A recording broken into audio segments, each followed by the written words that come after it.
રામ માડી રામ જય હો મારી ખૂંખાર મેલડી બારજા ધામવાળી શ્રાવણ સુદ મહાપ્રવચન ખૂંખાર મેલડી માતાનો દિવ્ય સંદેશ જય ખૂંખાર મેલડી માં જય મેલડી માં બોલો ખૂંખાર મેલડી માતાની જય। મારા વાલા ભક્તજનો, આજે શ્રાવણ સુદના આ પવિત્ર દિવસે આપણે સૌ મેલડી માતાના ચરણોમાં ભેગા થયા છીએ। આ ધરતી પર માણસ કેટલું પણ મેળવી લે, પરંતુ જો મનમાં શાંતિ ન હોય તો બધું અધૂરું છે જ। અને જ્યારે જીવનમાં દુઃખ, મુશ્કેલી, ચિંતા અને નિરાશા આવે ત્યારે માણસને કોઈ એક એવા સહારાની જરૂર પડે છે જે તેને અંદરથી હિંમત આપે છે। એ સહારો છે મારી મેલડી માનો સહારો। ભક્તો, જીવનમાં મુશ્કેલી આવે એટલે ભગવાને આપણને છોડી દીધા એવું નથી। ઘણી વખત મુશ્કેલી આપણને તોડવા માટે નહીં, પરંતુ આપણને વધુ મજબૂત બનાવવા માટે આવે છે। મેલડી માં કહે, ભક્ત તું ડરતો નહીં, તારી સાથે હું છું। તારો રસ્તો મુશ્કેલ હોઈ શકે પણ તું એકલો નથી। બોલો મેલડી માતાની જય। જીવનમાં મુશ્કેલી શા માટે આવે? ભક્તો, આપણે ઘણી વખત પ્રશ્ન કરીએ છીએ, મારા જીવનમાં જ આટલી મુશ્કેલી કેમ? પરંતુ ક્યારેય વિચાર્યું છે કે સોનાને શુદ્ધ કરવા માટે આગમાંથી પસાર થવું પડે છે? એવી જ રીતે માણસના જીવનમાં પણ મુશ્કેલીઓ આવે છે ત્યારે તેની અંદરની શક્તિ બહાર આવે છે। સુખમાં તો બધા ભગવાનને યાદ કરે છે, પરંતુ જે માણસ દુઃખમાં પણ કહે, માં જે થશે તે તારી મરજીથી થશે, હું તારો વિશ્વાસ નહીં છોડું, એ સાચો ભક્ત છે। મેલડી માતા પાસે માગવાનું હોય તો માત્ર પૈસા ન માગો, માં પાસે માગો, માં મને સાચો રસ્તો બતાવજે, માં મારા મનને મજબૂત બનાવજે, માં મુશ્કેલી સામે લડવાની શક્તિ આપજે, માં મારા પરિવારને સુખી રાખજે। કારણ કે પૈસા ખતમ થઈ શકે, સંપત્તિ છીનવાઈ શકે, લોકો સાથ છોડી શકે, પરંતુ માતાની કૃપા, મળેલી હિંમત માણસને ફરી ઊભો કરી શકે છે।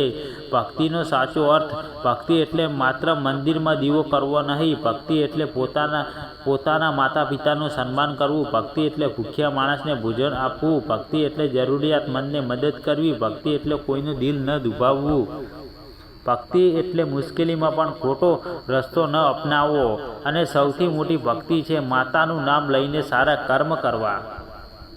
જો મોટે જય મેલડી માં હોય અને હૃદયમાં કોઈ માટે દેશ હોય તો ભક્તિ અધૂરી છે। મેલડી માને ફૂલ કરતાં શુદ્ધ મન વધારે ગમે છે જ્યારે પોતાના લોકો સાથ છોડે। મારા ભક્તો, જીવનમાં એક સમય એવો આવે છે જ્યારે આપણને લાગે છે કે બધા આપણાથી દૂર થઈ ગયા, જેને આપણે પોતાનું માન્યું એ જ ક્યારેક આપણને સમજતું નથી, ત્યારે મન તૂટી જાય છે। પરંતુ યાદ રાખજો, લોકોનો સાથ છૂટી શકે છે, પરંતુ માતાનો હાથ ક્યારેય છૂટતો નથી। રાત્રે જ્યારે કોઈને ખબર ન હોય કે તમારા હૃદયમાં શું ચાલી રહ્યું છે, ત્યારે તમે આંખ બંધ કરીને માત્ર એટલું કહેજો, માં હું થાકી ગયો છું, હવે તું સંભાળી લે। અને પછી થોડા સમય પછી શાંતિથી બેસજો, માતાનું નામ મનમાં લેતા રહેજો, ધીમે ધીમે મનનો ભાર ઓછો થશે।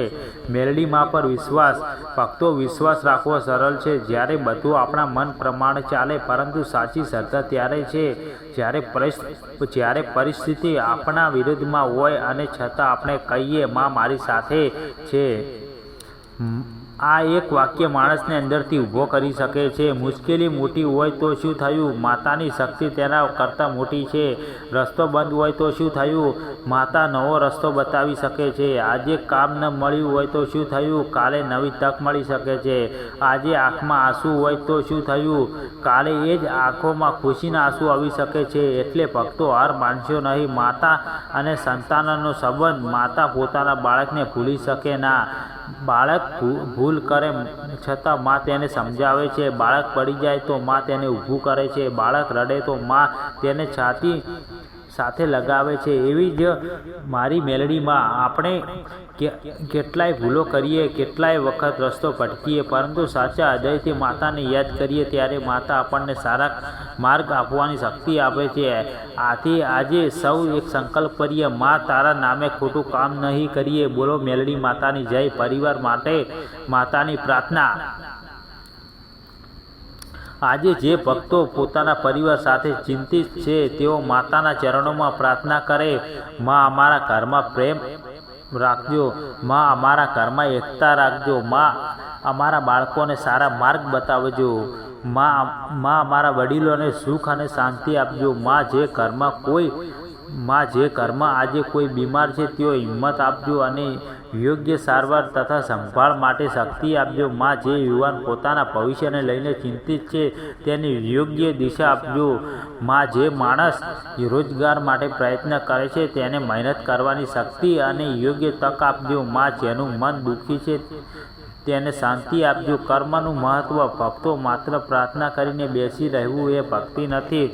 માતા આપણને હાથ આપ્યો છે કામ કરવા માટે, પગ આપ્યા છે આગળ વધવા માટે, બુદ્ધિ આપી છે સાચો નિર્ણય લેવા માટે.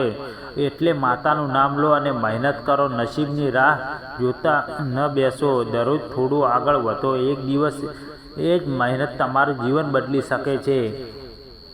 માતા ચમત્કાર કરે એવું માનવું સુંદર શ્રદ્ધા છે, પરંતુ જીવનમાં મળેલી તકને ઓળખીને મહેનત કરવી પણ માતાની કૃપાનો જ એક ભાગ છે. અંતિમ સંદેશ. મારા વહાલા ભક્તો, આજે આ પ્રવચનમાંથી એક વાત હૃદયમાં ઉતારી જજો.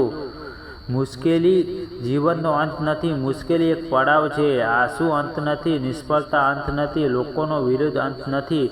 આજે તમે જો છો ત્યોથી કાલે આગળ જઈ શકો છો. માત્ર 3 વસ્તુ ક્યારેય છોડશો નહીં: મહેનત, સારા વિચાર અને માતા પર વિશ્વાસ. જ્યારે દુનિયા કહે તું નહીં કરી શકે ત્યારે અંદરથી કહેજો, મારી મેલડી માં મારી સાથે છે, હું પ્રયત્ન તો કરીશ. જ્યારે મન કહે હવે બધું પૂરું થઈ ગયું ત્યારે કહેજો, ના, મારી જિંદગી હજુ બાકી છે. જ્યારે આંખમાંથી આંસુ આવે ત્યારે કહેજો, માં આ આંસુને મારી શક્તિ બનાવી દેજે. પ્રાર્થના. હે ખૂંખાર મેલડી માતા, આજે તમારા ચરણોમાં માથું નમાવીને અમે સૌ પ્રાર્થના કરીએ છીએ. અમારા મનમાંથી ભય દૂર કરજો. અમારા જીવનમાંથી નિરાશા દૂર કરજો. અમને સત્યના માર્ગ ચાલવાની શક્તિ આપજો. અમારા પરિવારને પ્રેમ અને એકતા આપજો. અમારા વડીલોનું સુખ આપજો. અમારા બાળકોને સારા સંસ્કાર આપજો. અમારા યુવાનોને યોગ્ય દિશા આપજો. જે ભક્ત મુશ્કેલીમાં છે તેને હિંમત આપજો. જે ભક્ત એકલો છે તેને તમારી હાજરીનો અનુભવ કરાવજો. જે ભક્ત રડી રહ્યો છે તેના ચહેરા પર ફરી સ્મિત લાવજો.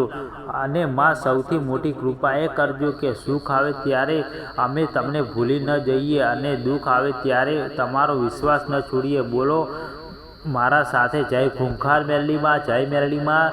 રામ માળી રામ. મેલડી માના ચરણોમાં કોટી કોટી વંદન. અને અંતમાં માત્ર એટલું જ, માં પર વિશ્વાસ રાખજો, મહેનત કરતા રહેજો, સારા કર્મ કરતા રહેજો, મુશ્કેલીથી ડરતા નહીં, કારણ કે અંધારી રાત પછી સવાર આવે છે.